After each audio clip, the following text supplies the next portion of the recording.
But thank you all so much for joining us. Best-selling author Grady Hendrix is here to discuss his new horror novel, Witchcraft for Wayward Girls, in this installment of Author Hour in Massachusetts. Grady is a New York Times best-selling novelist and screenwriter who owns too many paperbacks and not enough shelves. We've all been there. He's the author of How to Sell a Haunted House, The Final Girl Support Group, The Southern Book Club's Guide to Slaying Vampires, and many more, including Paperbacks from Hell, a history of horror, of the horror paperback boom of the 70s and 80s that won the Bram Stoker for superior achievement in nonfiction. His books have sold over 2 million copies and have been translated into more than 20 languages. He lives in New York City and will die there, probably crushed to death beneath the pile of those paperbacks. And tonight, he's joining us from his mother's basement. So all 100 of us or so who are watching live on Zoom, and the many more that will watch the recording, let's give a big virtual round of applause to Grady for joining us tonight. And Grady, you can take it away. Thanks so much. No, thanks, man. And thanks for having me. So I apologize and don't apologize at the same time. Well, first off, I do apologize. I'm in my mother's house. So all suspicious art behind me, that's my mom's. It has nothing to do with me. Anything you find objectionable, I've brought up with her.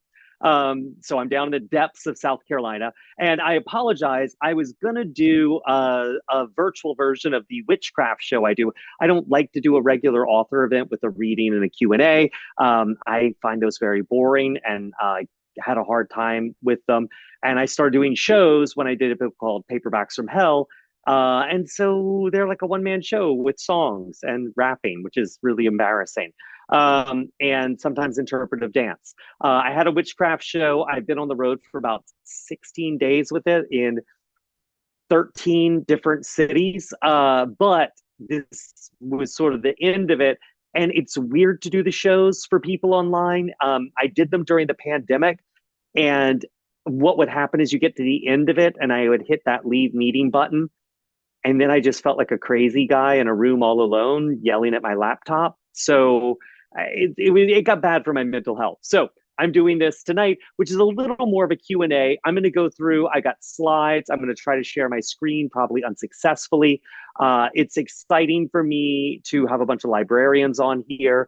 I'm a child of divorced parents. And when your parents are divorced, you're always waiting for someone to pick you up. And where I was always waiting for people to pick me up was a library, either the downtown public library in Charleston or the tiny Mount Pleasant public library, which is the suburb we lived in, or the College of Charleston library where my mom was getting her college degree, or the medical university medical library where my dad worked, or the Charleston Library Society, which was a weird nonprofit library at the time that had no books anyone under the age of 80 would be interested in, but somehow I was always stuck there.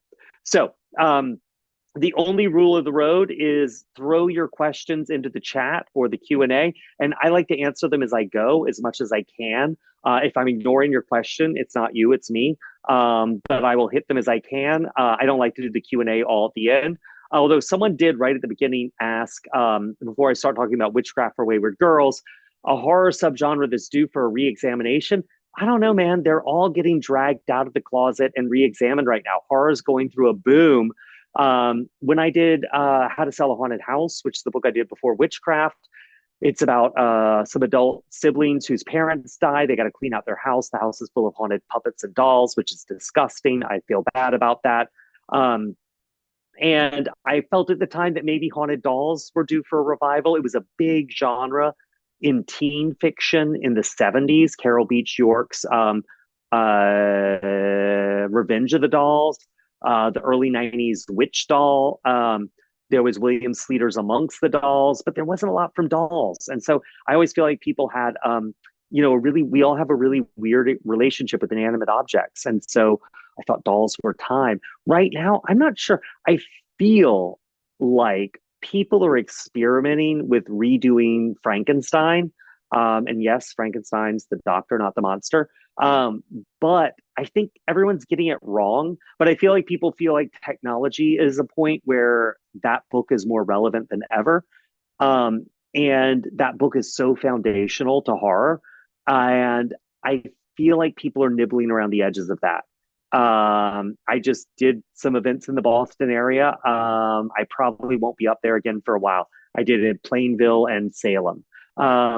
So I want to talk about, and feel free to keep the questions coming. If someone asked me what the most fun book to write, I'll talk later. To me, the books are my life. Writing these books has become my life. I spend a year, in the case of Witchcraft, 2 years on them. And so it's not about whether it's fun or not. It is what I do. This is now the organizing principle of my life, writing books, which is great. It's just very weird and makes me sort of outcast who, if we all lived in a village, I'd have a shed on the outskirts, probably with some goats. But Witchcraft for Wayward Girls, and feel free. Oh, someone asked about folk horror, so we'll get to that in 1 second. Folk horror will come up momentarily. Cosmic horror, I feel like the idea that we're all just insignificant bugs in the great eye of the universe hits a little close to home. I mean, yeah, sure. But folk horror has something to do with the Witchcraft for Wayward Girls book. So feel free to ask anything. Someone's asking about Nosferatu. Thumbs up. Love that Nosferatu. Someone asked me, Count Orlok, smash or pass. I'm definitely a smash on Count Orlok. So Witchcraft for Wayward Girls is the book I have out now. Just came out, and man, I can't beat those dragons. But I'm on the Times bestseller list. But God, dragons, it's witches versus dragons, and dragons always win. So Witchcraft for Wayward Girls, people ask where books come from. And this one, it's a book, for anyone who doesn't know, it's set in 1970 in a home for unwed mothers. And it's 4 teenage girls who are sent there to have their babies in secret, and then they'll be taken for adoption. And while they're there in this house where no one will tell them anything, where what they're allowed to do and not allowed to do is strictly prescribed. And there's a lot of rules, and they are all terrified of their due dates, and no one will tell them what's going to happen on their due date, and no one will tell them what's going to happen with their babies. And, it's a bad scene. They come across one of these paperbacks that were published extensively in the late 60s and early 70s about witchcraft and witches. I mean, these things, you bought them in supermarkets, everyday spells you can use, charms for the housewife. There were articles in Marie Claire about like what spells you can weave to hold on to a man or to predict your future. And so there was a big occult boom in the late 60s, early 70s. And these girls find one of these paperbacks. They get it from a librarian. A lot of librarians asked me to put a librarian in a book. I finally did. And it turns out to actually teach them magic. And now they're sort of in a position of, they've got the power they always wanted, and what do they do with it? Someone just asked what scares me most: ghosts, zombies, monsters, witches. Zombies, always zombies. I'll never write a zombie book because zombies are too intense and real, and the threat is valid. Anyways, so this book, Witchcraft, even though I write books for entertainment, I just kind of feel like life sucks. It's hard. It's difficult. I write books I want people to read at the end of the day to unwind. But Witchcraft is, they all have to come from somewhere real for me, because I'm going to spend a year, and in the case of Witchcraft, almost 2 years, living with this book and living with the imaginary people in it. And so it has to be worth it to me. It has to have enough meat on the bone for me to gnaw on that bone for a while. I'm going to leave that metaphor there now. And with Witchcraft, what really happened to sort of launch this book is probably in my 20s. I wouldn't swear to it in a court of law, but I think of my 20s. I had a relative who at that point, God, I think she was 71 or 72, told us all in the family that she had been sent away to a home for unwed mothers when she was 19, and had a baby. And that was pretty intense. And her son had reached out, and she was going to meet him. And that was a big deal. I mean, none of us in the family knew about this.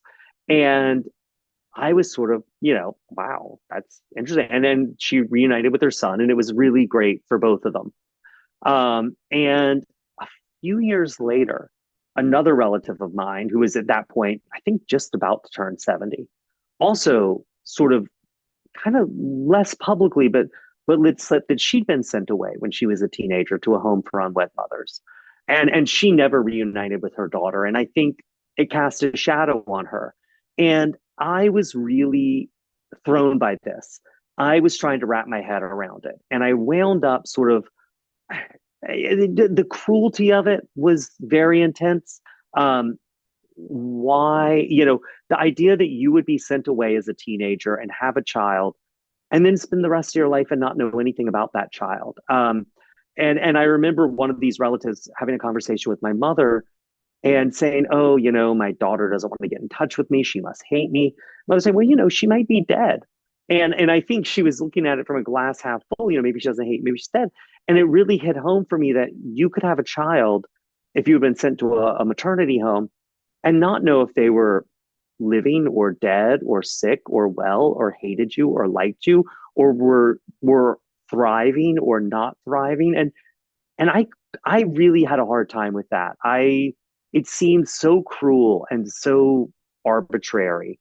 And so I'm going to do a screen share now and bring up some slides because I want to talk about books because that's really my entire life revolves around books. So I wound up reading this book by Ann Fessler, The Girls Who Went Away, which is to this day the only book that's been written about the homes. There's Wake Up Little Susie, which is about the Black experience in the homes, but it's much more of an academic volume. And there's some self-published books about the homes.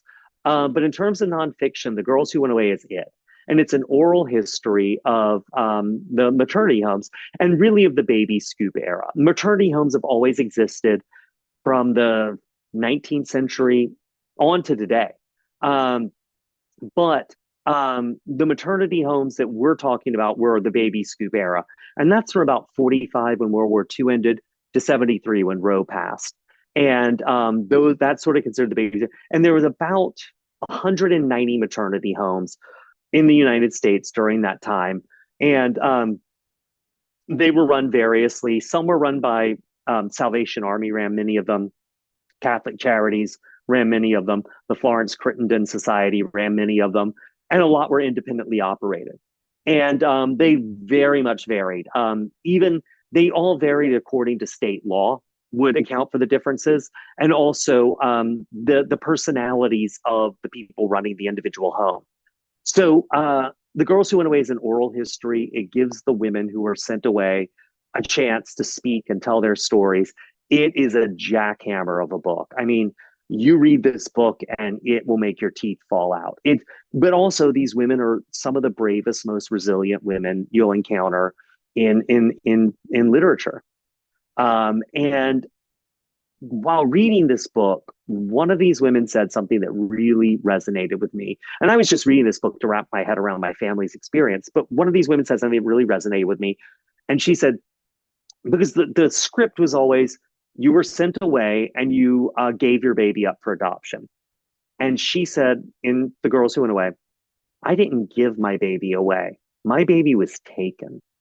And that really stuck with me. And when you read this book, you realize that, these girls didn't have much of a choice.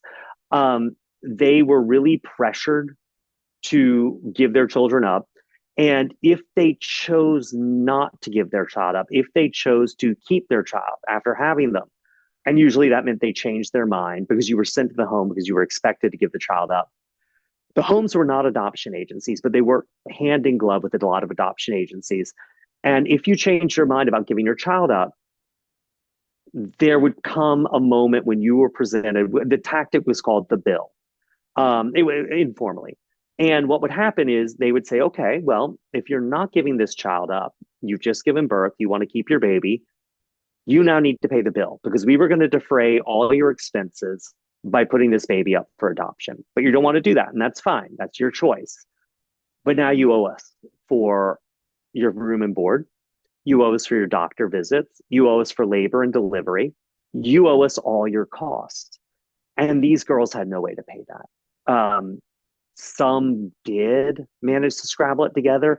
And that was, in some cases, they say even worse because that meant they were taking on a debt when they were 15 or 16 years old that would follow them for years. Um, but so you didn't, the pressure was high. And so I get it. You know, my baby wasn't given away. My baby was taken.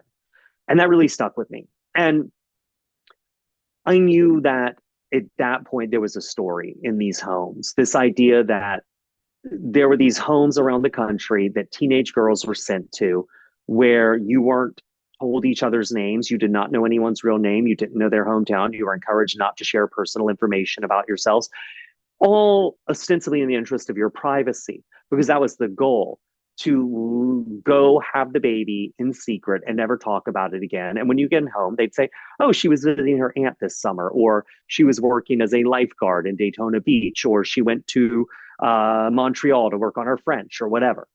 Um, but this idea that this was this secret and no one was telling you anything, and you were there with other pregnant girls, and all you had was each other. I was like, there's a story there. And I really began to look into the homes. And, you know, the homes ranged. I mean, you had everything from the Florence Crittenden Society homes. This is one that was in Savannah. That's, you know, these were houses that were in neighborhoods that people would just walk by. Sometimes they would know that the house was the home of disreputable women. Kids would throw rocks at it and things like that. Girls, there would be a drawer of wedding rings. You'd put one on if you were going to go into town. Sometimes the homes were super imposing, kind of like, you know, they looked like what you'd expect when you hear a Catholic maternity home. And other times they were just homes in suburban neighborhoods.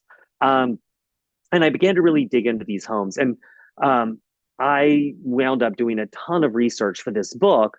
And someone's asking actually about whether these homes will rise again in a post-war. These homes still exist. The New York Times just, I mean, they changed a lot of their focus after Roe in 73. A lot of them became more like homes for, almost like homes for battered women.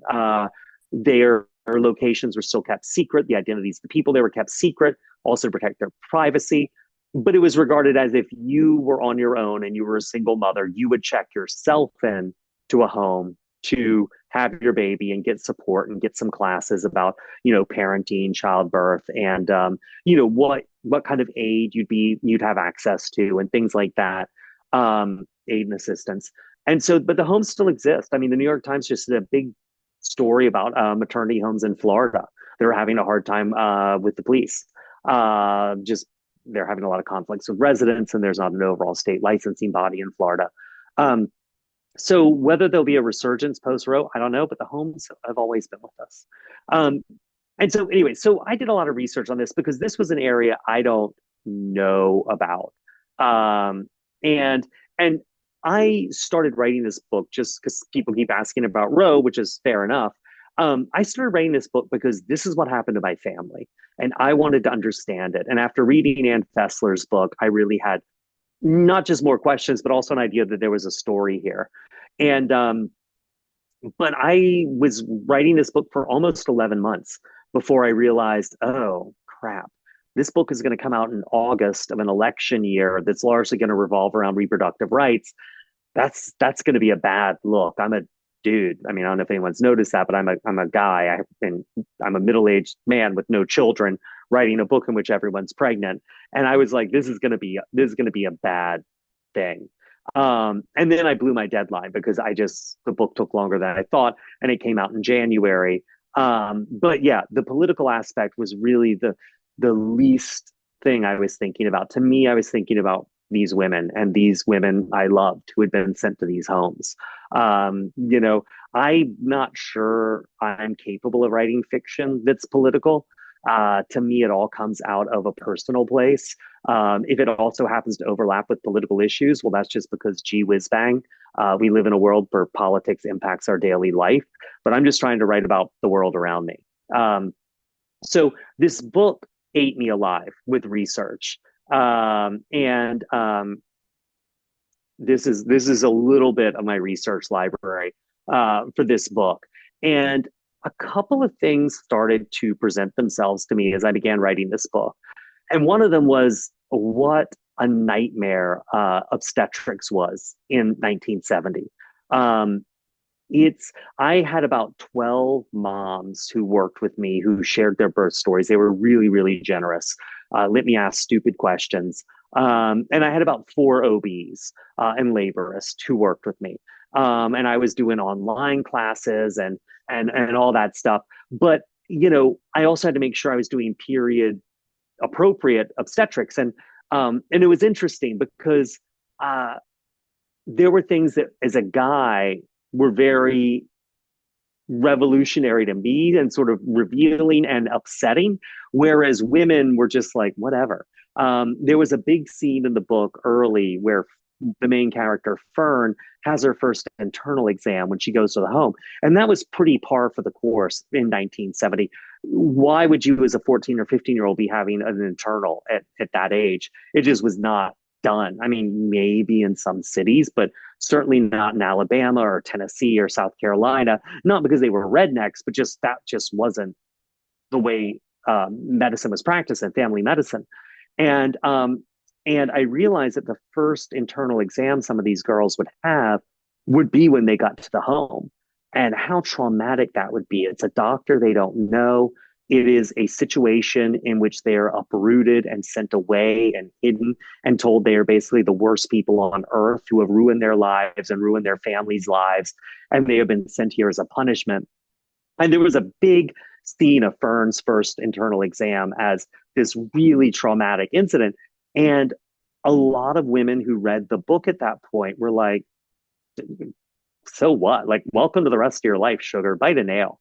And I realized that for me, this was very much, I don't know if people saw on TikTok the cramp machine, which was the machine people strapped around their waist that stimulated menstrual cramps. And they would put it on guys, and guys would be like, oh my God, this is the worst thing ever. And women were like, yeah, welcome to my life. And I realized that was my moment with this internal exam scene. Women were like, yeah, that's what happens. They're not fun. And that's just the way it is. And for me, it was like, yeah, but it should be different than that. This is horrifying.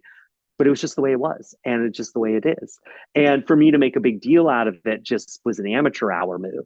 And so that scene got way scaled down in the book to really passing by in the blink of an eye. So I was very grateful for all these people doing sort of being sort of my beta readers and everything on this, because it saved me that. But imagine pregnancy in 1970. I don't know how many people on here are pregnant or have had kids or are having children, but imagine a pregnancy where you do no imaging, zero, full stop, zero. If the doctor thinks your baby has a birth defect, you may get an amnio, but that's it. There is zero imaging. You will learn the gender of that baby when they are born. You will see that baby when they are born. Like take your hands off the steering wheel.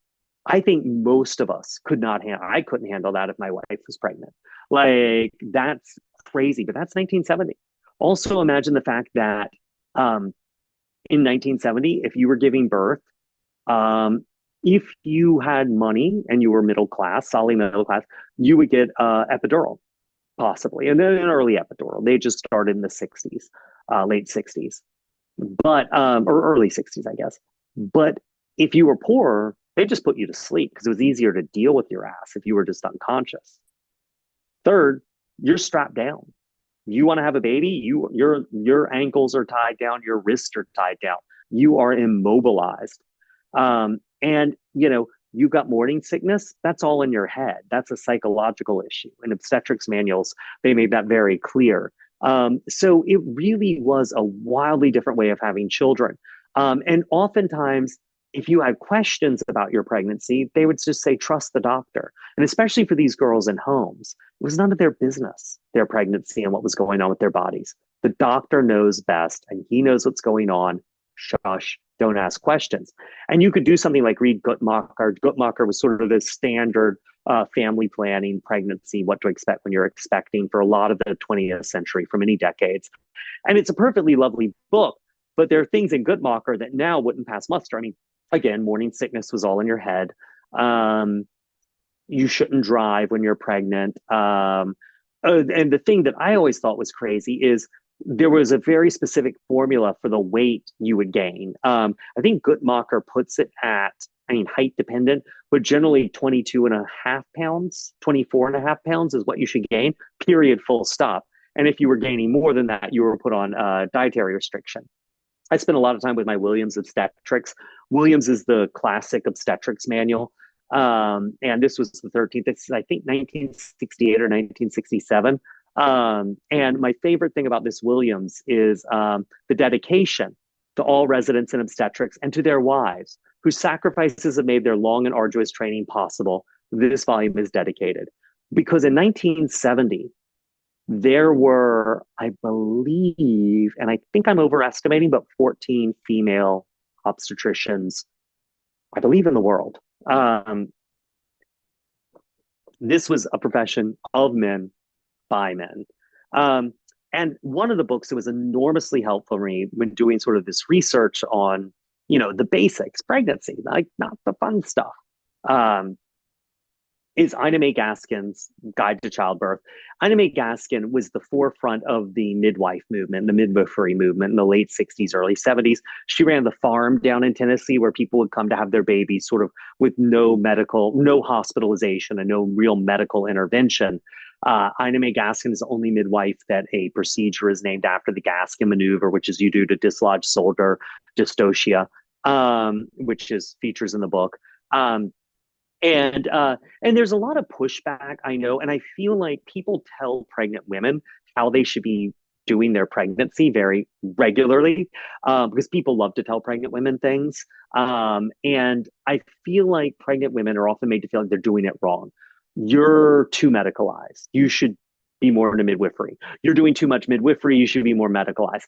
And honestly, it's a craziness. And I feel like the midwifery movement in the 70s was so important because I do feel like the woman giving birth had been taken so out of the equation at that point. I mean, I heard horror stories from OBs who they'd heard from people they trained with and who they'd experienced about inductions on a Friday afternoon. A patient would come in labor, even early stage labor, maybe only dilated 3 centimeters or 4 centimeters. And they just induce because the physician would feel like, why am I going to ruin my weekend? Because this gal's given birth for the next 12 hours. People who are left to repair episiotomies who'd never done it before because the physician was just like, I'm out. It's fine. I'm going home.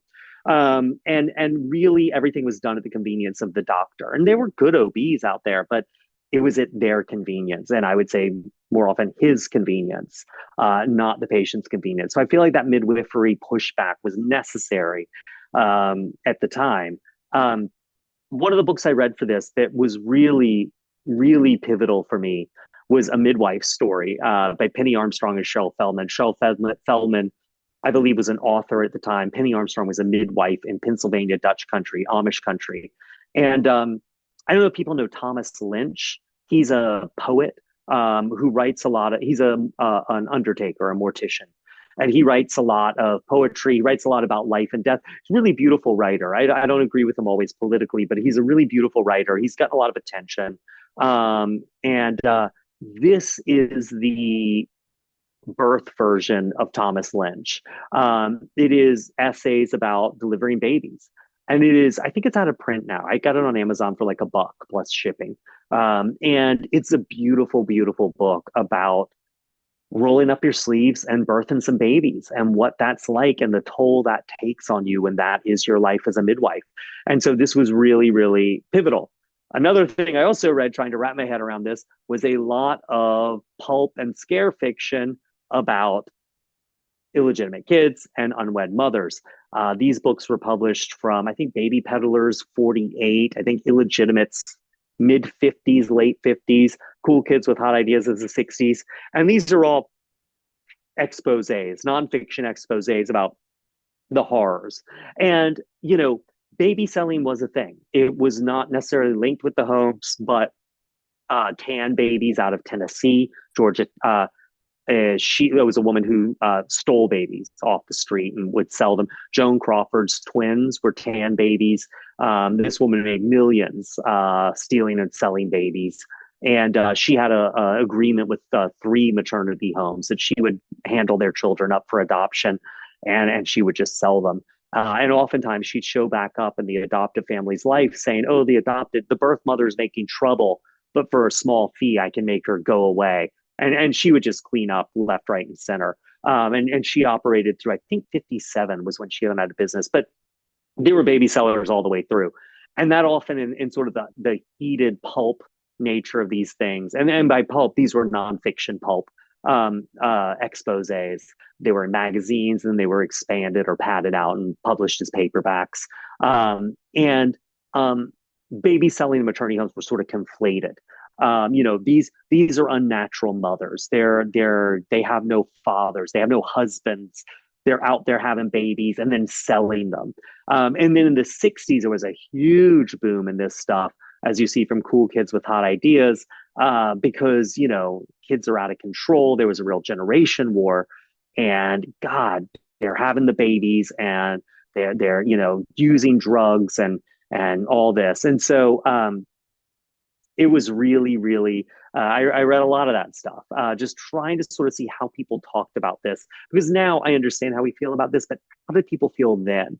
The other big source was fiction. There were lots of pulp fiction about girls in trouble. Unwed Mothers, House of Shame, Lies of Passion, Unwed Mother by Gloria Miklowitz, which is actually one of the better ones. But the message in all of these books was, give up that baby. It is better for you to get rid of that. You're too young. You're too dumb. Babies are too hard. No one's going to help you. You're all on your own. You suck. Give that baby up. And it was a really, I was impressed by how much all these, Gloria Miklowitz did not work for a maternity home, but she echoed the party line. And I was impressed by how much this was echoed everywhere. You're too stupid to have these children. You need to give them up. You committed the worst crime possible by getting pregnant. And the penalty is to give up the baby. However, there were a few bright spots, and two of them were The Girls of Huntington House. This is out of print. It was made to a really subpar TV movie with Sissy Spacek in the 70s.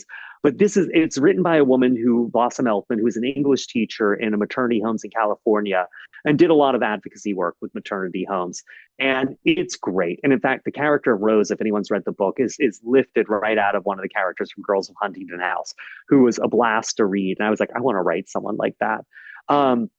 It's a fantastic book. The girls are given a lot of respect in this book. The author puts herself on the judgment line as much as she puts anyone else. And actually, I don't know if people know who Danny Elfman is. He's a film score composer, one of the members of Oingo Boingo, and writes a lot of Tim Burton scores. But Blossom Elfman is his mother. Another book that was really powerful was Jean Thompson's The House of Tomorrow. Jean Thompson was an unwed mother at 20. She went to a wage home. Wage homes were when you went to a home, but you were sort of off-site. What would happen is you'd live with a family who was willing to take in a girl in trouble.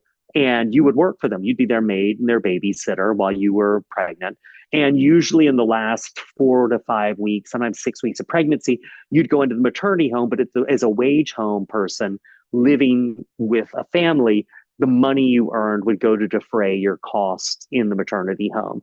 And Jean's book it's good. It's very teenage, but it's very good. And you really get a sense of how isolated these girls felt. And so I read a lot of this stuff and I talked to people and talked to moms and tried to wrap my head around all of this. And the thing that really flipped my switch, I mentioned the quote from Ann Fessler's The Girls Who Went Away, as something that, I didn't give up my baby. My baby was taken. Something that really hit me hard was when I read this book, Counseling the Unwed Mother. I think it's Joyce Turkelson. She worked with the maternity home in Boston. This book was written in 1964. And it starts like a lot of these books. I read a lot of these nonfiction social worker guides, how you deal with an unwed mother, how you minister to an unwed mother, how you cope with an unwed mother. And And this book started out like most of them did. It gives the introduction with the typical scare quotes. There are X number of unwed mothers in this country every year. X number of children are born out of wedlock, blah, blah, blah, blah, blah, blah, blah, blah, blah. And then this author said something that I never saw another author say. It was just two sentences. And she said, nothing will be said in these pages about the fathers of illegitimate children. There simply are no statistics. And I've been reading this stuff and starting to write drafts of Witchcraft for a while. And I realized, yeah, I hadn't even thought of that. I was thinking unwed mothers, this is their problem. Girls in trouble. How do these girls get? It takes two to have a baby, the last time I thought, last time I checked. And no one ever talked about it. And it really, really, I hate to sound like such a simpleton, but it really wrecked me. And that's the point where the book really changed. And I began to really realize these were kids. And I say the word, I'm calling them girls, and I will call them girls in every interview I do, in every event like this I do, and everything, because I want to emphasize to people that these were kids.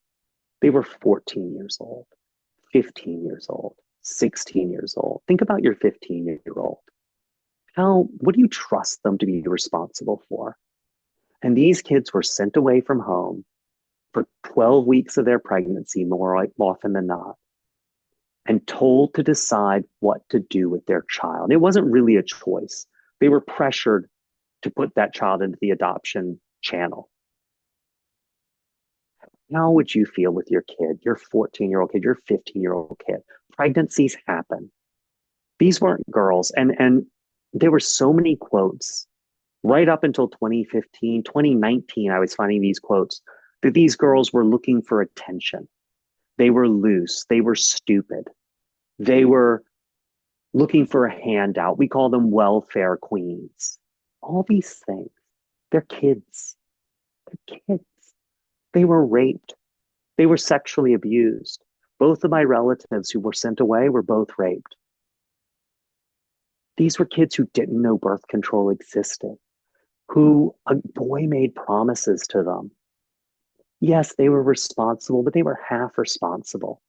And more often than not, when that guy who got them pregnant was brought up, don't ruin his future. Don't wreck his life. Two people don't have to be punished for this. And it was the girl who did the time. And I looked at pictures of these kids in maternity homes. And that really, really made me, in a way that I had not before in any book, care about these kids that I will never meet, that I will never know. And people talk about these homes like they were something that happened long ago. They were something that, will they come back? They're around and they're still here. My cousin does adoption law. And she and I don't agree about a lot of things. She's very strong in her faith.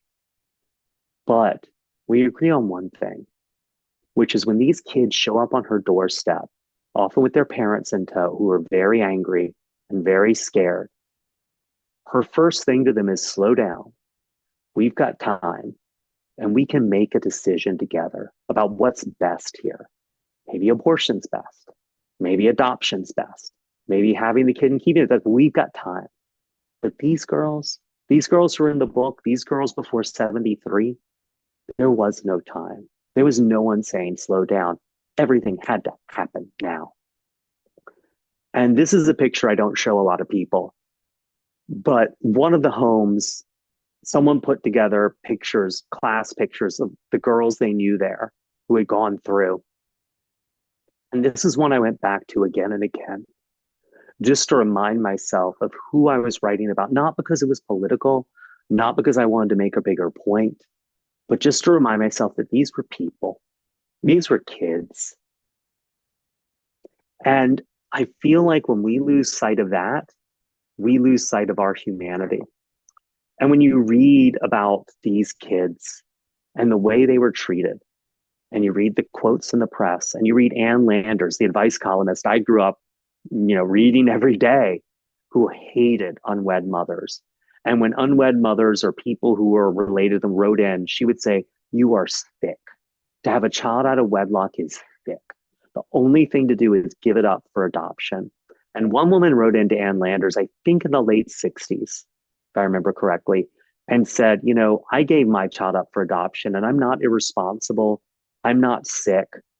I was raped, and that's what happened. And I cry every night thinking about my child out there." And Ann Landers' response in print was, "You cry every night? You sound like someone who's very emotionally unstable. Thank God you never raised a kid." The cruelty we inflicted on these kids is horrifying to me. And people talk about, will these come back? Will these, come back again, et cetera, et cetera. And I get it. That's coming from a genuine place. Man, these homes never went away. This was a sign that was on the side of the road when I was driving by recently. The at FCPFC, FCFSC, is the Florence Crittenden Homes of South Carolina. They're still out there. My cousin, she still deals with families with pregnant teenagers, sending them away and hiding them in family members' houses. This hasn't gone anywhere. We just look away and ignore it better than we used to. But not to get too heavy, because ultimately what I write is horror novels. And I had to find a way to sort of channel this that I was going through and that I had learned from my family and then learned from the research into a horror novel, into something that people want to read. And at first, and this is someone asked about folk horror, this was a folk horror novel. There were no witches in this book for 2 drafts. I think for 2 full drafts, there were no witches. The book at one point was called All of Them Witches, named as a reference to the book in Rosemary's Baby, until we learned that the Ira Levin estate is very litigious and would probably have tried to sue us if we had named it All of Them Witches. So I changed it to The Witches of Wellwood House. And witches were always in the title. And after 2 drafts of folk horror, my editor said, this book's not coming together. And I said, "Yeah, I know." And she said, "Well, maybe it needs a protagonist and an antagonist." And I said, "Well, like I'm doing that." She said, "Yeah, but you got witches in the title, but there are no witches in the book." And I was like, "Oh, yeah, witches." And I had to start figuring out witches. And it rapidly became something that was very obvious. Witches have always been associated with childbirth. There's the rumor that witches used to be midwives, and that was something that was very, very much a preoccupation of priests in the 15th and 16th century, that midwives were often witches who would steal a baby and offer it up to Satan right after if they didn't kill it immediately. And there was especially in the Malleus Maleficarum, which was the big guide to hunting witches that came out in 1487, midwives were really preached against. It turns out that's all fiction. Midwives weren't targeted any more than anyone else was in the witch trials of the 17th, 16th, and 15th centuries. But it was something that was written about a lot. And we also have the image of witches eating children. That comes out of folklore, but also the Malleus, that witches eat children. And, it's that classic trope, right? A mother cares for children and nurtures children and raises animals, goats and sheep and pigs and chickens to nurture the family. But a witch doesn't raise babies. She eats babies. She doesn't worship God. She worships Satan. She doesn't raise goats and pigs and sheep and chickens. She puts curses on them to kill them, to ruin the family. The witch was the inverse of the mom. And I was like, yeah, but also that a lot of what you think about witches has to do with how you feel about women in power. And I was like, I really am not comfortable writing a book where witches are these evil baby-eating monsters. I mean, listen, it makes sense. I'm writing a book about babies, witches, babies. Makes a lot of sense. But I couldn't wrap my head around that part of it. And then some friends of mine had been in a used bookstore and they picked this up for me, Satanism and Witchcraft, Study Medieval Superstition. And that's not the real title. The real title of this book, this is a retitling of a book from 1870 something, by Jules Michelet, who was the big popular historian in France. He was kind of the Ken Burns of France at the time. And this was a book called La Sorcellerie. You know, my French accent. And that book was witches are powerful and good.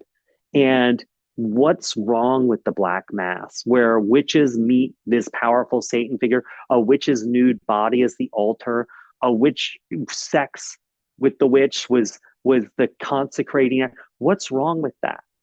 What's wrong with consecrating female bodies? What's wrong with women and power? And there was a big movement that sort of started with this and really climaxed in 1895 with Elizabeth Cady Stanton writing the Women's Bible, which was a response to the Bible that was trying to say women, you know, Genesis chapter 3, where Eve is tempted by the serpent, eats the fruit from the tree of knowledge, kicked out of the Garden of Eden. That's not a sign that women are somehow inferior to men. That's an intentional mistranslation. And women, women were liberated. Women are Prometheus. They ate knowledge and led us out of the garden. It was a rewriting of these sort of anti-female tropes from the Bible. And this whole movement came around that's now been labeled satanic feminism. And I realized, oh, that's where I have to go with this. And the language of these witches in 1970 is the language of the Black Panthers, the language of Witch, the Women's International Terrorist Conspiracy from Hell, a feminist activist group from 1968. It's the language of the Weather Underground. It's the language of a radical political action group at war with mainstream society, which fit in with 1970. Now, that all sounds very heavy. And to keep myself reminded of what I was writing about, I often have a wall of crazy that lives over my desk.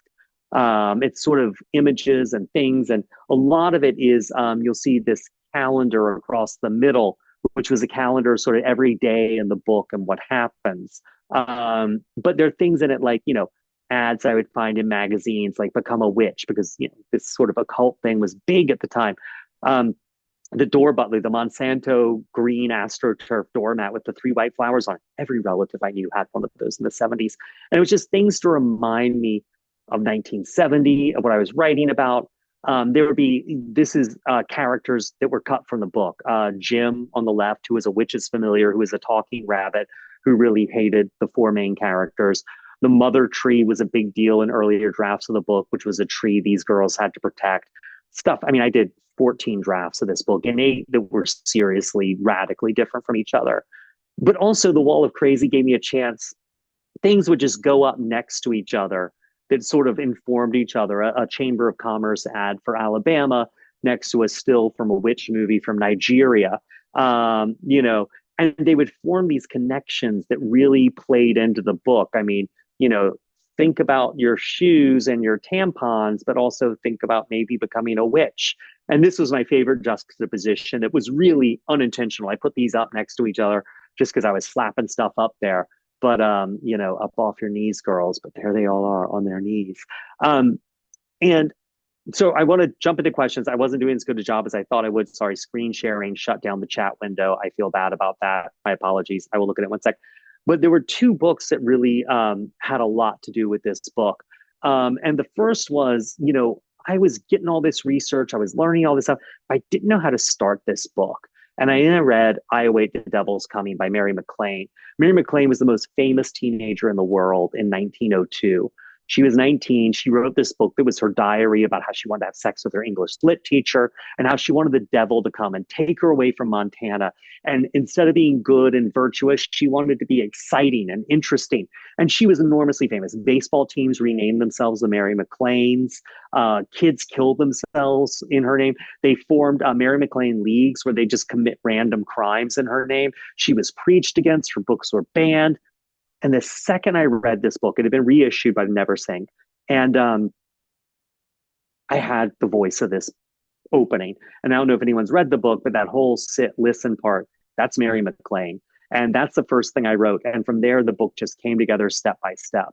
But since everyone's a librarian here, I wanted to share one other book that had less of an influence on this, but is a book that if anyone's going to read coming out of this, Lolly Willows of the Loving Huntsman, which was written in 1926 by Sylvia Townsend Warner, seen there. It's a book. There was a bunch of witchcraft books coming out in the 1920s, but Lolly Willows is the best of the bunch. It's getting reissued soon. It's been out of print for decades. But when it came out, it was a huge hit. It sold tens of thousands of copies. Virginia Woolf was like very into it. She knew Sylvia. It was the first selection of the Book of the Month Club. And it's basically, if P.G. Wodehouse cared about women, he might have written this book somewhere, like it's somewhere between Jane Austen and a P.G. Wodehouse who actually cared about the internal lives of women. But it's about a woman who's a middle-aged, childless woman who's just sick of being invisible and patronized too. And so she moves to a small village and starts to worship Satan and becomes a witch. And it goes super great for her. It's a success story. And so that was sort of the book and how it all came together. And so I just want to look at if anyone had a question there. Oh, and someone asked why I set it in 1970. So I wanted to set it, I needed to set it pre-Roe because that was when the Holmes, and that was sort of baby scoop era. And I also didn't want to set it in the 50s because that felt so easy to make fun of. I wanted to say this 1970 felt modern. And what I didn't know at the time until I started writing, because I went down to St. Augustine where the book's set and sat in the Historical Society for a week and read every copy of the St. Augustine Record, I think was the local paper from 1970, from March through October to cover the span when the book takes place. And what I realized is people really thought this country was falling apart. And it was a generational war. And adults were looking at children who were hairy and using foul language and having sex and doing drugs and burning flags and draft cards. And they were horrified. And they were looking at the Manson kids coming and killing them. They were looking at criminals, kids, gangs. They were terrified. And kids were looking at adults. I mean, they weren't wrong. I mean, there were a lot of bombings in 70, 71. I mean, they were done by left-wing activist groups, the Weather Underground and all this. ROTC offices were bombed. I mean, it felt like a war. Campuses were being taken over. Administration buildings were being set on fire. Kids were looking at adults murdering them in the streets at Kent State.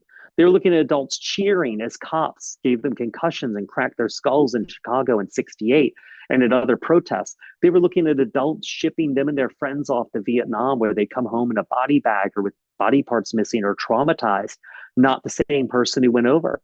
And it felt like a war. And that was something I was just very luckily stumbled into. But yeah, and that was why 1970. Someone's asking when my next book's coming out. Dude, I just finished this one. No, I need to write faster. So I've got another book. I'm doing the research now. I'm really hoping it's on track for late 2026, but it might be early 2027. Funnily enough, it doesn't seem to have a single female character in it. But it's a book that I've wanted to write for a while, and this is just the direction it seems to be going. Someone's asking about friendships in the homes. Yeah, one of the things a lot of these women who were sent away felt was that the only people who got them were the other girls in the home. I mean, of course they turned it up. And the funniest thing was, or strangest thing was, they didn't know these other girls' names. You weren't allowed to tell your real name. And many of them said they respected that. So you had these friendships with someone, you were both pregnant together, you were having your baby at the same time, you were the only support network you had, and then you never see this person again or know how to get in touch with them. It's really bonkers. Yes, I am coming to Florida. It's going to be on my website soon, but near St. Pete. Someone asked why I lean towards writing books of female characters. It's just where the material takes me. I did Horrorstör, and I needed to make the main character not like me, because otherwise she'd just be, the main character would just be a handsome, really talented, smart guy. And I was like, I don't want to write about me anymore. So I made the main character female because that was just the way to make them the least like me. And it made me able to see them sort of as a person, not just as an extension of myself or a cartoon version of myself, but as a human being, and to make them a woman.